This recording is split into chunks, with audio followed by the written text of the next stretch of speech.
حساب سے ان کے چچا ہوتے تھے تو حضرت نیچے بیٹھے تھے، مولانا ابرار الحق صاحب اوپر بیٹھے ہوئے تھے، حضرت بالکل خاموش بس ٹکٹکی لگائے دیکھ رہے نیچے بیٹھے ہوئے ہیں۔ مولانا ابرار الحق صاحب رحمۃ اللہ علیہ نے فرمایا کہ بچوں تم سوچ رہے ہوگے کہ یہ بڈھا پتہ نہیں کہاں سے آ گیا ہے، اوپر بیٹھا ہوا ہے اور ہمارے حضرت نیچے بیٹھے ہوئے ہیں۔ کہہ لے بچوں ترازو دیکھا ہے؟ ترازو ہم لوگ بھی بیٹھے تھے اس میں، کہا جی حضرت۔ کہنے لگے ترازو کا پلڑا کون سا اوپر ہوتا ہے؟ فرمایا جس میں کچھ نہیں ہوتا، اور ترازو کا پلڑا بھاری جو ہوتا ہے وہ نیچے رہتا ہے۔ حضرت نے کہا کہ یہ قاری صدیق احمد باندھوی ترازو کے وہ پلڑے ہیں جس میں بہت کچھ ہے، اس میں خاموش چپ چاپ بیٹھے ہیں اور یہ ہم میں کچھ نہیں ہے۔ یہ ان کی تواضع تھی۔ بہرحال ایک مثال میں نے آپ کے سامنے دی کہ نیچے بیٹھنا اوپر بیٹھنا کوئی ایسا ضروری نہیں ہوتا، نہ یہ کوئی پرتشٹھت پوائنٹ ہے اور نہ کوئی عزت کا مسئلہ ہے۔ کچھ لوگ جو اوپر بیٹھ جاتے ہیں، کچھ لوگ نیچے بیٹھ جاتے ہیں۔ بہرحال کہنے والا بھی محتاج ہے اور سننے والے بھی محتاج ہیں۔ جو بات یہاں کہی جائے گی، کہنے والے کبھی کبھی سننے والے سے زیادہ محتاجگی کہنے والے کو ہوتی ہے، اور اس آپ کی توجہ کی برکت سے اس کہنے والے کی زبان سے اللہ ایسی بات کہلا دیتا ہے جو کہنے والے کی زندگی بھی تبدیل کر دیتا ہے۔ اس لیے آپ حضرات تھوڑی دیر کے لیے متوجہ ہو جائیں، میری مائیں بہنیں بھی سن لیں۔ میں نے آپ حضرات کے سامنے قرآن حکیم کی ایک آیت کریمہ اور اللہ کے پیارے نبی خاتم الانبیاء حضرت محمد مصطفیٰ صلی اللہ علیہ وسلم کے چند ارشادات نقل کیے ہیں۔ دعا فرمائے اللہ تبارک و تعالیٰ ان مبارک ارشادات کی روشنی میں مجھ ناچیز سے کچھ ایسی باتیں کہلا دے جو میرے لیے بھی فائدہ مند ثابت ہو اور آپ حضرات کے لیے بھی فائدہ مند ثابت ہو۔ یہ رمضان المبارک کی تیاری کا مہینہ ہے، شعبان المعظم کا مہینہ ہے۔ اس مہینے میں یہ مبارک عمل آپ کا ہو رہا ہے۔ یہ مبارک عمل اس مہینے میں اللہ کے پیارے حبیب سرکار مدینہ فرماتے ہیں کہ فرشتوں کو ساری چیزیں سپرد کی جاتی ہے۔ سال بھر بندے کے ساتھ کیا ہوگا، اسے کتنا رزق ملے گا، اس کی موت کب آئے گی، کیا ہے، اس کے پورے نظام کو فرشتوں کے حوالے کیا جاتا ہے۔ اللہ کے پیارے حبیب سرکار مدینہ حضرت محمد مصطفیٰ صلی اللہ علیہ وسلم سے امہات المومنین حضرت عائشہ صدیقہ رضی اللہ تعالیٰ عنہ نے پوچھا یا رسول اللہ آپ شعبان کے مہینے میں اتنا روزہ رکھتے ہیں، کسی مہینے میں اتنا میں نے آپ کو روزہ رکھتے ہوئے نہیں دیکھا جبکہ رمضان آنے والا ہے۔ فرمایا عائشہ اس مبارک مہینے میں امت کے اعمال پیش کیے جاتے ہیں، امت کی بہت سی چیزیں فیصلے سپرد کیے جاتے ہیں، تو میں یہ پسند کرتا ہوں کہ جب میرا فیصلہ فرشتوں کے سپرد کیا جائے تو میں روزے دار ہوں۔ اس لیے یہ توبہ کا مہینہ ہے، اللہ سے متوجہ ہونے کا مہینہ ہے۔ حضور نے فرمایا الشعبان شہری ورمضان شہر اللہ، شعبان میرا مہینہ ہے اور رمضان اللہ کا مہینہ ہے۔ یعنی شعبان حضور اکرم صلی اللہ علیہ وسلم نے اپنی طرف منسوب کر کے فرمایا کہ یہ عبدیت کا مہینہ ہے، بندگی کا مہینہ ہے، بندگی کی تیاری کا مہینہ ہے، یعنی میرا مہینہ، اور اللہ کی عطا کا مہینہ آگے آنے والا ہے۔ یہ میرے بھائیو بزرگو دوستو، یہ میں نے ضمن عرض کر دیا آپ کے سامنے۔ اس کو ذہن میں رکھتے ہوئے باتوں کو آپ سنیں گے تو انشاءاللہ دل کی گہرائیوں تک وہ باتیں اتریں گی۔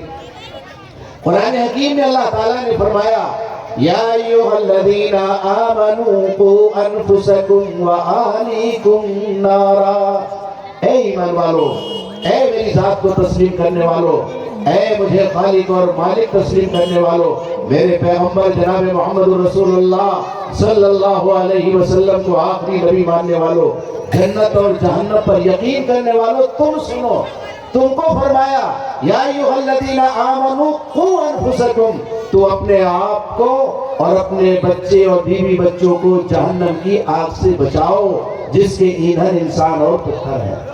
جس طرح ایک ماں باپ کی ذمہ داری اپنے بچوں کے تعلق سے، بیوی کے تعلق سے، خاندان کے تعلق سے، روٹی کپڑا اور مکان، یہ دنیاوی ذمہ داری، یہ اہم ذمہ داری ہے، اور ماشاءاللہ آپ حضرات اس ذمہ داری کو نبھاتے، تو وہیں ایک ذمہ داری یہ بھی ڈالی ہے کہ آپ کی ذمہ داری ہے کہ آپ کا بچہ اچھا کھائے، اچھا پہنے، اچھا رہے، اس کے رہنے کا اچھا انتظام ہو، کھانے کا اچھا انتظام ہو، پہننے کا اچھا انتظام ہو، رات دن اس کے لیے آپ محنت کرتے ہیں۔ ایسے ہی آپ کی ایک ذمہ داری اور بڑی ہے کہ ہمارا بچہ اچھا انسان ہو، ہمارا بچہ اچھا شہری ہو، ہمارا بچہ ملک کا اچھا باشندہ ہو، ہمارا شہری اچھا شہری ہو، ہمارا بچہ اچھا پڑوسی ہو، پڑوس کے لیے اچھا ہو، ملک کے لیے اچھا ہو، شہر کے لیے اچھا ہو، ماں باپ کے لیے اچھا ہو۔ تعلیم کا مقصد یہ ہے کہ ہمارے بچوں کے اندر وہ تربیت آئے کہ اللہ سے ڈر کر، اللہ سے ڈر کر، اللہ کی صفات کا استحضار کر کے اپنی زندگی گزارنے والا ہو۔ اس کی نیو اس مکتب میں رکھی جا رہی ہے۔ جتنے مکاتب چل رہے ہیں ان مکتبوں میں بچیوں کو اور بچوں کو اس بات کا پابند بنایا جا رہا ہے کہ ہمارا خالق، ہمارا مالک کون ہے؟ اللہ ہے۔ اور ان کو یہ بتایا جا رہا ہے، 2 گھنٹے تک مسلسل ان کو عقیدے سکھائے جا رہے ہیں کہ بیٹے، بچیوں، دیکھو ہمارا خالق اور مالک کون ہے؟ اللہ ہے۔ پوری سرشٹی اور پوری کائنات کا رچنے والا، بنانے والا کون ہے؟ اللہ ہے۔ اور وہ اللہ کیسا ہے؟ وہ خبیر ہے، بصیر ہے، سمیع ہے۔ میرے آقا جناب محمد رسول اللہ صلی اللہ علیہ وسلم کی ذات عالی پر قربان جائیے، آپ نے آپ کی صفات کو، اللہ کی صفتوں کو، اس کے گنوں کو، کہ اللہ کیسے گنوں کا مالک ہے، کیسے صفات کا مالک ہے، وہ اللہ سمیع ہے۔ حضور نے مثال دے کر سمجھایا کہ کالی رات ہو، کالا پہاڑ ہو، کالی رات ویسے کچھ نہیں دکھتا، کالا پہاڑ ہو اور کچھ نہیں دکھتا، کالی چیٹی چھوٹی سی اور بھی کچھ نہیں دکھے گا۔ فرمایا کالی چیٹی کالی رات میں کالے پہاڑ پر چل رہی ہو، وہ ہمارا خالق اور مالک جس نے پوری سرشٹی اور پوری کائنات کو تنے تنہا بنایا ہے، نہ بنانے میں کسی کی شرکت ہے، نہ چلانے میں کسی کی شرکت ہے۔ وہ مالک اتنا باریک بھی ہے کہ اس تاریک رات میں، تاریک پہاڑ میں، وہ اندھیری رات میں چھوٹی سی چلنے والی چیٹی کے اس حصے کو دیکھ رہا ہے اور اس چیٹی کی سرسراہٹ کو سن رہا ہے۔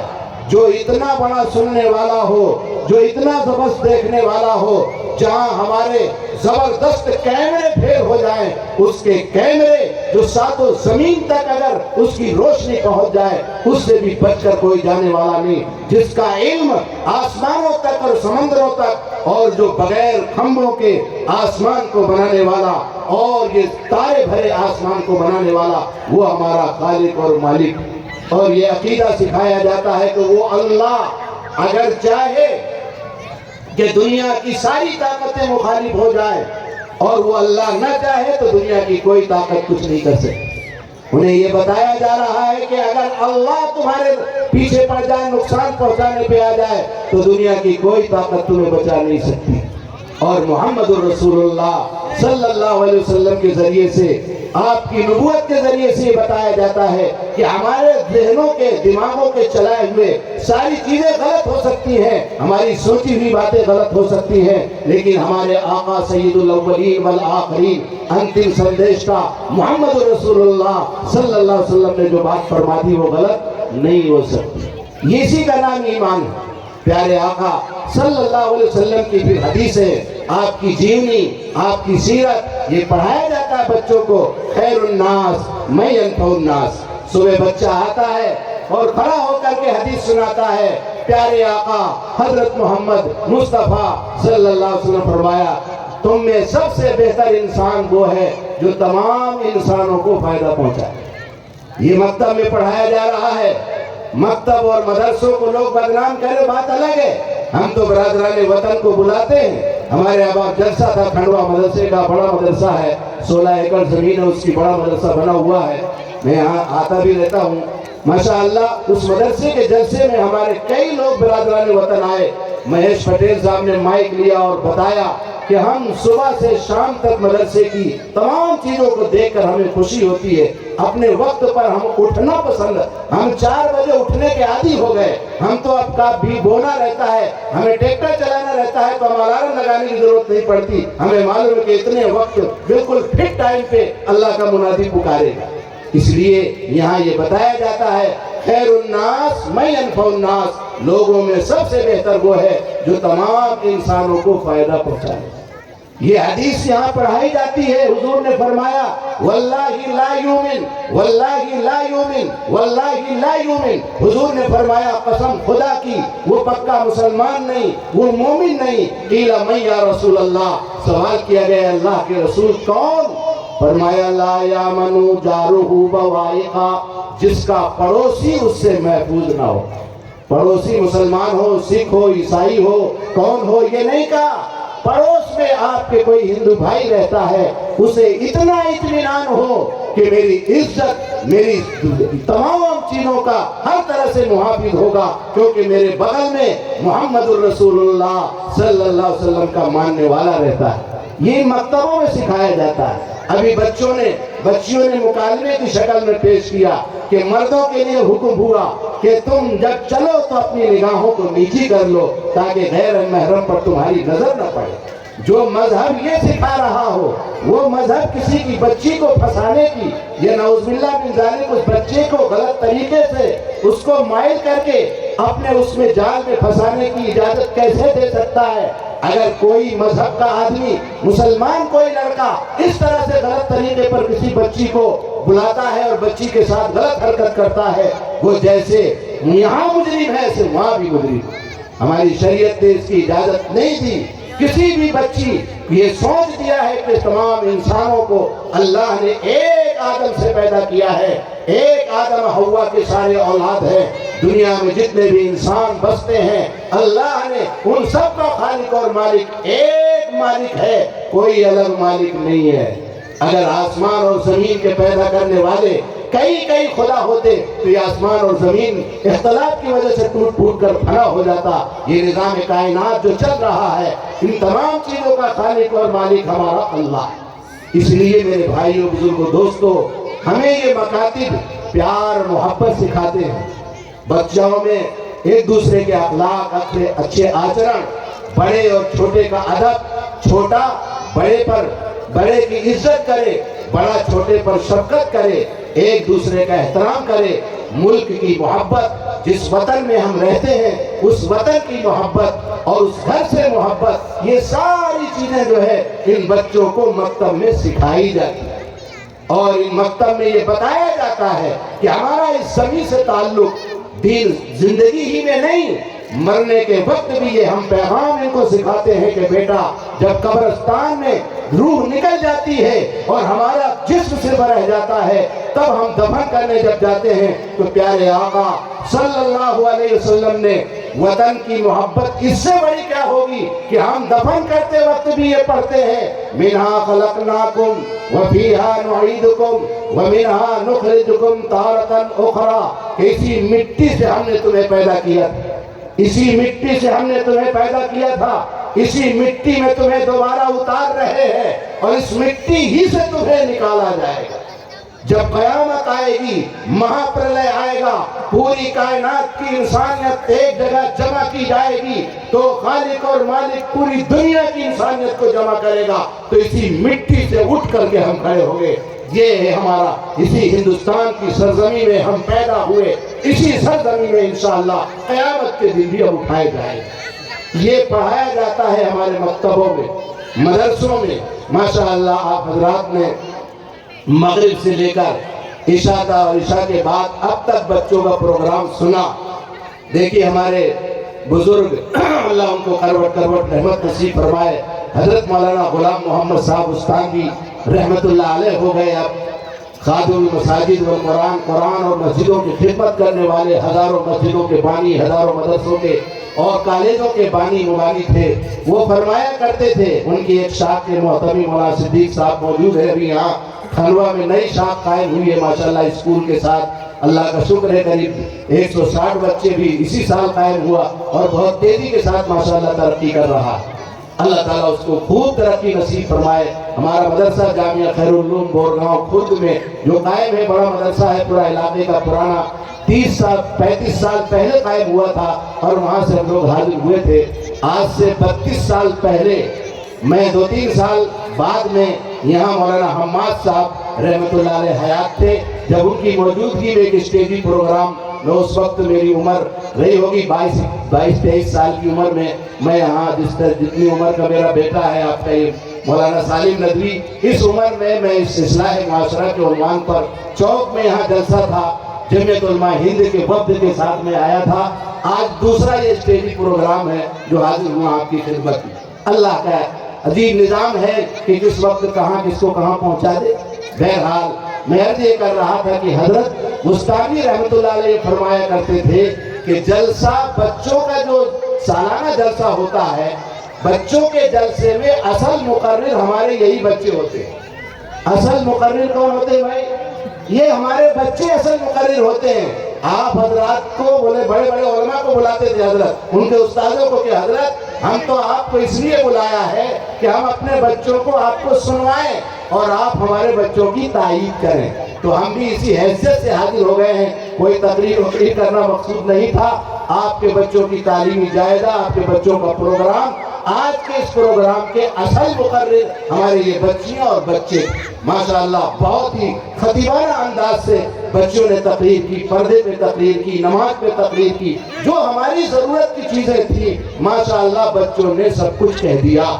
میرے بھائیوں، بزرگوں، دوستوں، اب ہم جاتے جاتے کچھ پیغامات لے کر کے جائیں کہ ہماری اور آپ کی ذمہ داری میں عرض کر رہا تھا، جیسے روٹی کپڑا اور مکان ہماری ذمہ داری ہے، ایسی ہماری ذمہ داری ہے کہ ان کی تعلیم، تربیت، بچے ہمارے گالی گلوج نہ کریں، بچے پڑوسی کا خیال رکھنے والے ہوں، بچے جھوٹ نہ بولیں، ان کو سب سکھایا جائے، یہ سب اخلاق ہے۔ حضور اکرم صلی اللہ علیہ وسلم نے فرمایا انما بعثت معلما وقال انما بعثت لاتمم مکارم الاخلاق، میں دنیا میں معلم بنا کر بھیجا گیا ہوں، اور حضور نے فرمایا میں اس لیے دنیا میں آیا ہوں، استاد بنا کر مجھے بھیجا گیا ہے تاکہ میں اچھے اخلاق کی، اچھے آچرن کو پھیلاؤں، اچھے اخلاق کو دنیا میں پھیلاؤں۔ اچھے اخلاق کیا ہے؟ سچ بولنا، جھوٹ سے پرہیز کرنا، غیبت نہ کرنا، چغلی نہ کرنا، کسی کو نہ ستانا، راستے سے تکلیف دہ چیز کا ہٹانا، کسی سے بدگمانی نہ کرنا، ہر ایک کے لیے خیر خواہی کا جذبہ رکھنا۔ ایک صحابی حضور کی خدمت میں آئے، یا رسول اللہ دین کی حقیقت کیا ہے؟ حضور نے یہ نہیں کہا کہ نماز، تہجد، روزہ، زکوٰۃ یہ تو فرائض میں سے ہے ہی ہے۔ حضور نے بہت ضروری بات فرمائی، الدین النصیحہ، دین سراپا خیر خواہی کا نام ہے۔ ہر ایک کے تعلق سے ہمارا خیر خواہی کا جذبہ ہو، ہم سے اس کا دل ملتا ہو یا نہ ملتا ہو، ذہن ملتا ہو یا نہ ملتا ہو، اچھے انداز سے اس کے بارے میں شبھ چنتک بن جائے، جس کو ہندی میں بولتے ہیں شبھ چنتک۔ ہر ایک کے ہم شبھ چنتک ہوں، اچھی سوچ رکھنے والے ہوں، منفی سوچ نہ رکھنے والے، مثبت سوچ، ہماری اچھی سوچ ہو۔ یہ اسلام کا خلاصہ ہے۔ پیغمبر اسلام حضرت محمد مصطفیٰ صلی اللہ علیہ وسلم کی مخالفت تو کی ہے لوگوں نے، لیکن آپ کے اخلاق کا، آپ کے کردار کا، آپ کی صداقت کا آپ نے دشمنوں نے خبر دی ہے، اور یہ گواہی دی ہے کہ محمد صلی اللہ علیہ وسلم کو کبھی ہم نے جھوٹ بولتے نہیں دیکھا ہے۔ اس لیے میرے بھائیوں، اپنے کریکٹر اور کردار کو ہمیں خود بھی درست کرنا ہے، اور اپنے بچوں کو ان مکاتب کے ذریعے سے، بڑے لوگوں کو اللہ کے راستے میں نکال کر کے جماعتوں میں جانا، جا کر کے بزرگوں کی خدمت میں جانا، اصلاح کے جو بھی طریقے ہیں اور جو محنتیں ہو رہی ہیں، کتابیں پڑھ کر کے، اچھی کتابوں سے بھی ذہن بدلتا ہے، اچھے اخلاق آتے ہیں، بزرگوں کی خانقاہوں میں جا کر اخلاق بنتے ہیں، اللہ کے راستے میں نکل کر تین دن، مہینے کے 3 دن کسی مسجد میں جا کر اللہ کے سامنے رونا ہے اور اللہ کی معرفت کو حاصل کرنا ہے۔ اپنے گھر میں دینداری کا ماحول، جیسے ہمارے امام صاحب نے کہا، بڑے افسوس کے ساتھ کہا کہ افسوس اس وقت ہوتا ہے کہ مدرس محنت کر کے پوری تیاری کرواتا ہے، اور ہمارے گھر کے افراد جو ان کی ذمہ داری تھی وہ اپنی ذمہ داری سے سبک دوست ہو جاتے ہیں کہ استاد نے یاد کر لیا اور سال میں استاد ہی یاد کرائے گا۔ میرے بھائیوں، بزرگوں، دوستوں، ہماری اور آپ کی ذمہ داری ہے، اگر ان بچوں کو اچھے اخلاق کے سانچے میں ڈھالنا ہے تو آپ کو بھی اچھا بننا پڑے۔ آپ سوچو کہ ہمارے گھر میں ہماری بچی رابعہ بصریہ بن جائے اور ہمارا بچہ حسن بصری بن جائے، اور آپ جھوٹ کی فیکٹری بنا رکھا ہے اپنے آپ کو، بچے سے ہی کہہ رہے ہیں کہ جاؤ کہہ دو ابا سو رہے ہیں، اب بچے ہی کہہ دیتا ہے کہ ابا نے کہا ہے کہ جاؤ کہہ دو کہ ابا سو رہے ہیں۔ موبائل نے جھوٹ کا ایسا فریب پھیلایا ہے موبائل میں کہاں ہیں آپ؟ ارے بس یہیں پہ آ گئے، بالکل گجر کھیڑی پہ آ گئے، معلوم ہوا کہ ابھی وہاں پھاٹے سے نہیں نکلے، گجر کھیڑی بتا رہے ہیں۔ کیا ضرورت جھوٹ بولنے کی؟ بہت آسانی کے ساتھ جھوٹ بول رہے ہیں۔ اس لیے ہم بچوں کو یہ محسوس کرائیں کہ ہمارے بچے ہمارے خود معتقد ہوں۔ دنیا میں سب سے بڑا ماڈل، نمونہ بچے کے ماں باپ ہوتے ہیں اس کی نظر میں، اس سے بڑا ہیرو دنیا میں کوئی نہیں ہوتا۔ وہ نقال ہوتا ہے اپنے ماں باپ کا۔ اگر ماں جھوٹ بولتی ہے تو بچی جھوٹ بولنا سیکھ جائے گی۔ ماں مکر و فریب اپنے شوہر کے ساتھ کرے گی اور بچی کو معلوم ہو گیا، وہ مکر و فریب سیکھے گی، کل اپنی سسرال میں جا کر وہ بھی مکر و فریب کرے گی۔ اگر ہمارا بچہ ہمارا معتقد نہیں ہوا تو اس کا مطلب ہم کامل باپ نہیں ہے۔ باپ ہونے کی حیثیت سے، ذمہ دار ہونے کی حیثیت سے ہمیں ایک بہترین آئیڈیل اور نمونہ بننا پڑے گا۔ پیارے آقا صلی اللہ علیہ وسلم نے فرمایا، کل مولود یولد علی الفطرہ، ہر بچہ فطرت اسلام پر پیدا ہوتا ہے۔ اس کے والدین چاہے اس کو جھوٹا بنا دے، چاہے مکار بنا دے، فریبی بنا دے، جو چاہے اس کو بنا دے، بچہ تو فطرت اسلام پر پیدا ہوتا۔ تو کوئی آدمی خود سے بناتا ہے کیا؟ نہیں، بناتا نہیں ہے۔ ویسا واتاورن، ایسا ماحول اپنے گھر میں بنا دیتا ہے جھوٹ اور فریب کا کہ بچہ آٹومیٹک فریبی ہو جاتا ہے، جھوٹا ہو جاتا ہے۔ اس لیے ہم اپنے بچوں کو اگر انہی چیزوں پر قائم رکھنا چاہتے ہیں، جیسا ہماری بچی نے پردے کے اوپر تقریر کی، ماشاءاللہ بہت زبردست خطاب تھا بچی کا، بڑی بڑی عالمہ جو بچیاں پڑھتی ہیں اس انداز سے بچی بات کر رہی تھی۔ میرے ان کے والدین سے درخواست ہے کہ اس کو پڑھائیں کسی مدرسے میں، بہترین عالمہ اور داعیہ بنائیں، اللہ اس کی عمر میں برکت نصیب فرمائے۔ پردے کا کیا حسین انداز اس نے پیش کیا ہے۔ اگر ان کی مائیں چاہیں کہ یہ پردے کی خونگر بنے، اگر وہ بغیر دوپٹے کے باہر جائیں گی، غیر محرم کے سامنے جائیں گی، تو یہ بچی کتنی بھی تقریر یاد کر لے، اس کے دل میں وہ عظمت پردے کی نہیں آئے گی، ایک رٹی ہوئی تقریر کے حد تک سمٹ کر رہ جائے گی۔ ایسے نماز پر بچے نے تقریر کیا، اگر اس کے والدین کبھی سجدہ کرنے کی وہ توفیق نہیں ہوگی اور کبھی سجدہ کرنے کے لیے تیار نہیں ہوں گے، تو کتنی بھی تقریریں آپ ان کو یاد کرا دو، یہ تقریر کی حد تک نماز کی پابندی ہوگی، باقی میرے بھائی یہ بچہ نمازی نہیں بن سکتا۔ اس لیے قرآن نے کہا، یا ایھا الذین آمنوا قوا انفسکم واہلیکم نارا، اے ایمان والو تم اپنے آپ کو اور اپنے اہل و عیال کو جہنم کی آگ سے بچاؤ۔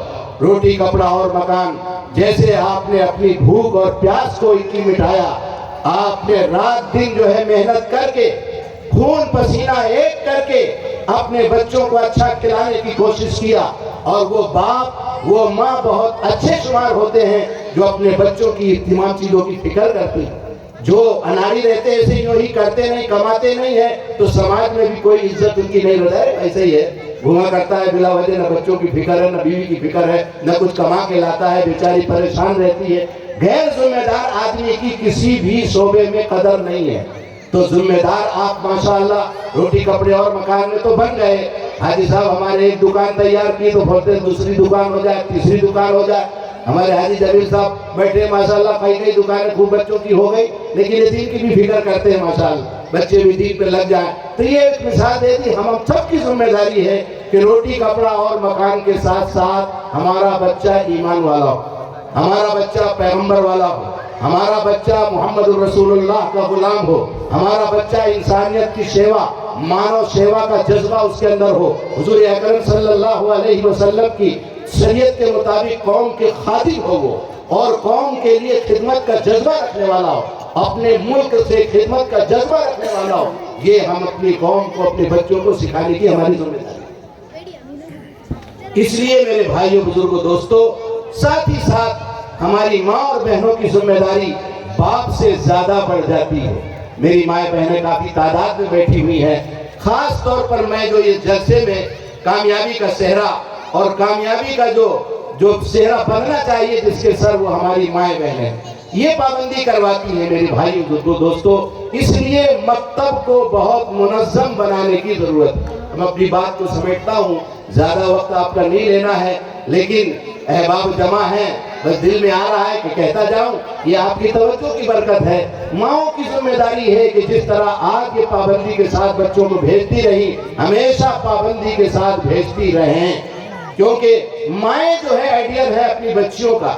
اور دیکھو ماؤں کو بہت سی چیزیں بچیوں کی معلوم ہوتی ہیں جو بیچارے باپ کو معلوم نہیں ہوتی، اس لیے ماں کو سخت ہونا چاہیے۔ اپنے بچیاں، آپ کالج میں پڑھ رہی ہیں، بہت سی بچیاں کالج میں پڑھیں، اسکول میں پڑھیں، کہیں بھی پڑھیں، ڈاکٹر انجینئر بنے، ہم صرف یہ نہیں کہہ رہے کہ حافظ عالم سب بن جاؤ، ایک اچھا شہری، لیکن آپ کی ذمہ داری ہے کہ پاک دامن ہماری بچی انجینئر بنے تو ایمان والی بنے، ڈاکٹر بنے ایمان والی بنے۔ تم ہر جگہ رہو لیکن مضبوط رہو، اپنے اللہ کے ساتھ تعلق ہو۔ اکبر الہ آبادی کا ایک شعر ہے، تم شوق سے کالج میں پڑھو پارک میں جھولو، تم شوق سے کالج میں پڑھو پارک میں گھومو، جائز ہے غباروں پہ اڑو چرخ پہ جھولو، پر ایک سخن بند ہے عاجز کی رہے یاد، اللہ کو اور اپنی حقیقت کو نہ بھولو۔ بس آپ کہیں بھی اور سریا تک پہنچو ترقی میں، بولتے ہیں لوگ مولوی لوگ یہ ترقی کے لیے رکاوٹ ہے، نہیں، ہم آپ کو رکاوٹ نہیں ہے، ہم آپ کو یہ بتانا چاہتے ہیں کہ پڑھا لکھا بینکوں کو لوٹنے والے بھی بڑے پڑھے لکھے ہوتے ہیں، کوئی جاہل گاؤں کا بدو وہ بینکوں کے تالے نہیں توڑتا ہے۔ جب ایمان نہیں ہوگا، اللہ کا ڈر نہیں ہوگا، خوف نہیں ہوگا، تو انجیکشن لگا کر کے گردے کی چوری کرنے والا کوئی انپڑھ آدمی نہیں ہوتا، کوئی دہلیز پر ڈاکٹر کی دہلیز پر پیسے نہ ہونے کی وجہ سے دم توڑنے والے کوئی عام آدمی نہیں ہوتا۔ میرے بھائیوں، جب ہمارا لڑکا لڑکی ڈاکٹر انجینئر اپنے خالق اور مالک کا ڈر اس کے اندر ہوگا تو مریض کی حالت پر نظر رکھے گی، مریض کی جیب پر نظر نہیں رکھے۔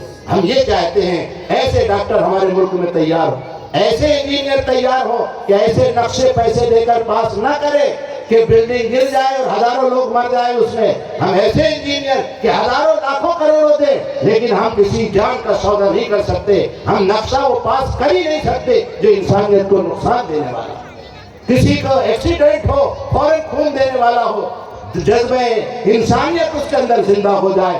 ایسی مخلوق تیار کرنے کی ضرورت ہے، ایسے بچے ہمارے تیار ہوں، یہ مکتب اور مدرسوں میں یہ تعلیم دی جاتی ہے تو انشاءاللہ وہ جنت کا راستہ ہوگا۔ خدمت خلق کہاں لے جائے گی؟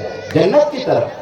میرے بھائیوں، کتنے لوگ ہیں جو خدمت کے بعد اللہ نے انہیں جنت کا فیصلہ کر دیا، کتنے ایسے حدیث میں واقعات آتے ہیں کہ جو خدمت کا جذبہ نہیں تھا، ظلم کی بنا پر ان کے لیے جہنم کا فیصلہ ہو گیا۔ ہماری نمازیں ہمارے لیے ہیں، ہماری زکوٰۃ ہمارے لیے ہے، ہمارے روزے ہمارے لیے ہیں، ہماری زندگی کو آئیڈیل اور نمونہ لوگ مارکیٹ میں دیکھنے والے ہیں، ہماری سچائی والی تجارت، ہماری ایسی سچا صداقت کے ساتھ تجارت کرنے والے ہم مارکیٹ میں ہوں کہ دھوکہ دھڑی کا قلعہ ہو جائے، خاتمہ ہو جائے۔ اس لیے ایسے ایمان والوں کی تیاری ہم خود بھی اس پر عمل کریں اور اپنے بچوں کو گھر کی تعلیم کے ذریعے سے، بڑی بچیوں کو گھر کی تعلیم کا بھی وقت دیں اور مکتب میں بچوں کو وقت دیں تو انشاءاللہ جنت والا راستہ ہمارے لیے آسان ہو جائے۔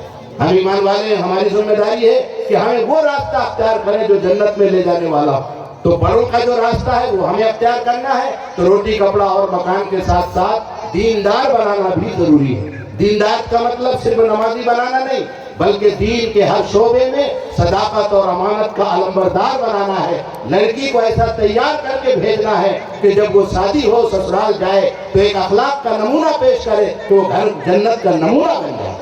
بہو ہمارے گھر میں آئے تو جنت کا نمونہ بن جائے۔ یہ کب ہوگا؟ جب یہ بچیاں اور بچے جس انداز سے ان کی تعلیم و تربیت ہو رہی ہے اسی انداز سے اگر ہوتی رہے گی تو انشاءاللہ جنت کا راستہ ہمارے لیے آسان ہو جائے۔ کریں گے بھائی انشاءاللہ۔ یہ رمضان مبارک کا قیمتی مہینہ آ رہا ہے، 70 فرضوں کے ایک فرض کا ثواب 70 فرضوں کے برابر، نفل کا ثواب فرض کے برابر۔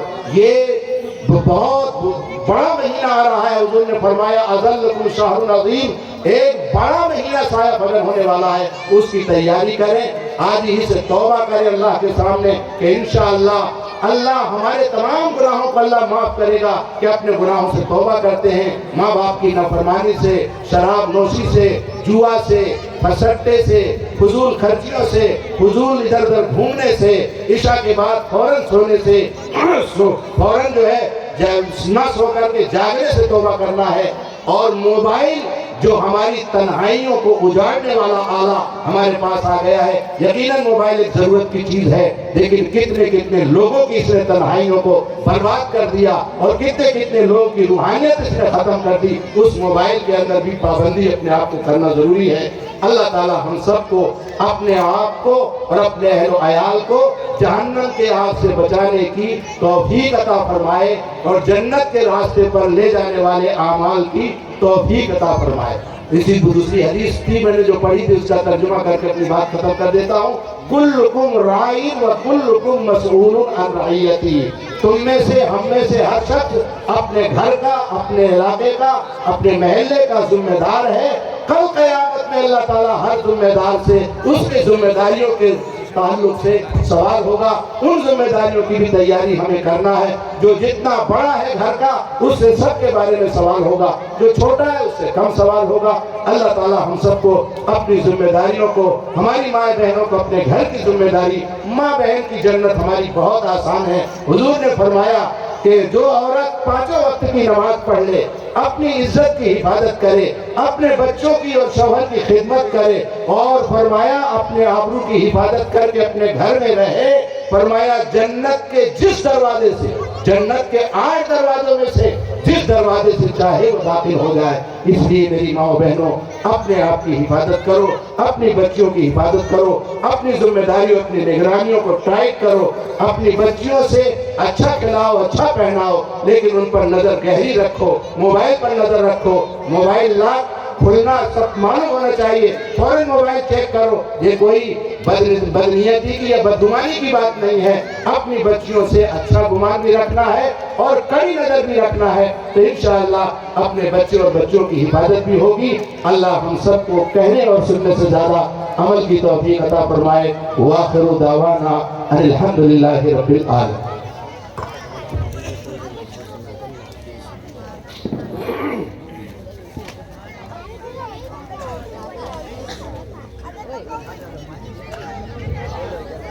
ماشاءاللہ۔ بھائی دعا سے پہلے ہمارے سابق امام، آپ کے اس مسجد کے پہلے امام ہمارے مولانا اسرائیل صاحب کی درخواست، ان کو پتہ نہیں کہاں سے معلوم ہوئے، کہہ رہے ہندی میں ایک نعت سنا دیجیے۔ پوربی زبان کی ایک نعت ہے، چند اشعار ہیں، آپ سماعت فرما لیں۔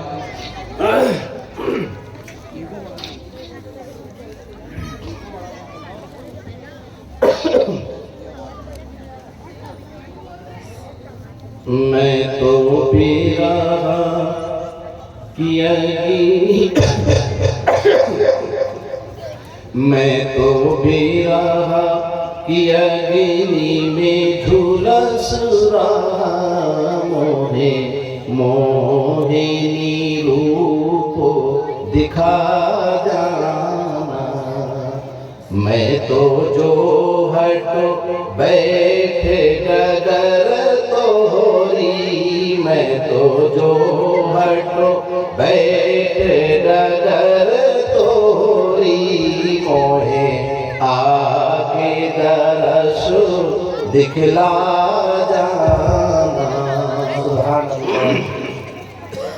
تیری موہنی ایسی صورت ہے، تیری موہنی ایسی صورت ہے، سنسار کا کڑ کڑ تجھ پہ فدا، سنسار کا کڑ کڑ تجھ پہ فدا، تیرے اوپر جن و ملک و شیدا، تیرے اوپر جن و ملک و شیدا، مورا جیارا بھی آ کے لبھا جانا۔ یوسف کی سندرتا شوبھے، یوسف کی سندرتا شوبھے، موسیٰ کا ید بیضا دموں کے، موسیٰ کا ید بیضا دموں کے، تم چاند گگن پر سوہت ہو، تم چاند گگن پر سوہت ہو، سنسار کو تم چمکا جانا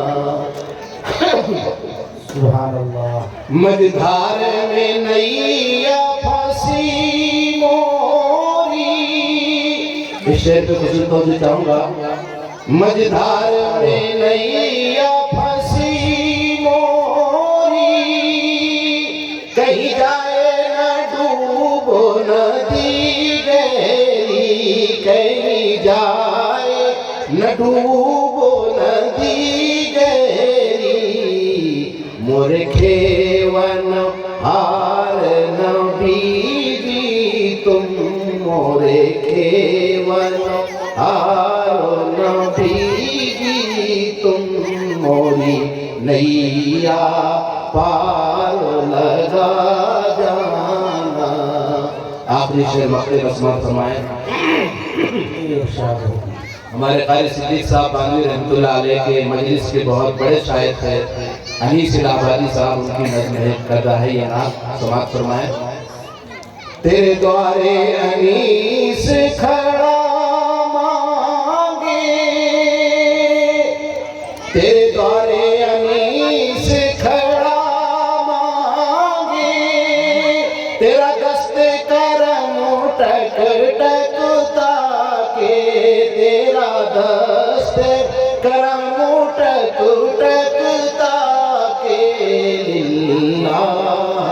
موری جھولی بھر دے اللہ موری جھولی بھر دے ذرا ہاتھ ادھر بھی بڑھا جانا میں تو بھی رہا کیا گیری میں جھولس رہا موہے مومنی روح کو دکھا جانا جزاک اللہ بہت قیمتی باتیں حضرت والا کی حضرات کے سامنے آئیں اللہ ان باتوں پر عمل کرنے کی توفیق نصیب فرمائیں بس انشاءاللہ دعا بہت جلد ہو جائے گی ان طلبہ کے انعامات کی تقسیم کا مسئلہ ہے اور ابھی سالانہ امتحان بھی بچوں کا ہوا ہے الحمدللہ اس میں دینیات اول میں جن بچوں نے امتحان دیا دینیات اول کا اس میں بھی 3 پوزیشن ہے اسی طرح دینیات دوم میں 5 پوزیشن ہیں اور قرآن کریم بھی کچھ بچوں نے مکمل کیا ہے 5 بچوں نے مکمل کیا ہے قرآن کریم 2 بچوں نے سب سے پہلے ہم ان کو یہاں پر بلائیں گے جنہوں نے قرآن کریم کو مکمل کیا ہے قرآن کریم کو مکمل کرنے والے محمد قاسم کریم یہ آئیں اور حضرت والا کے ہاتھ سے اپنا انعام حاصل کریں اس کے بعد عالیہ محمد افضل یہ دوسری بچی ہے جس نے قرآن کریم مکمل کیا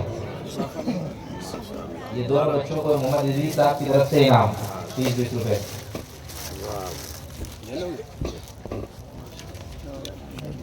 مبارک ہو بہت ماشاءاللہ اس بچے نے تقریر بھی بہت اچھی کی ماشاءاللہ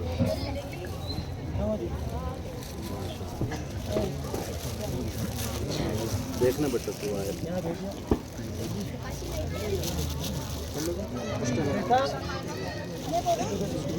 لے بیٹا یہ لے جاؤ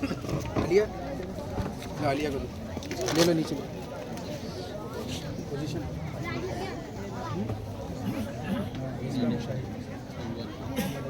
نورانی قاعدے کی میں یعنی دینیات اول میں اول پوزیشن سے کامیاب ہوئے ہیں محمد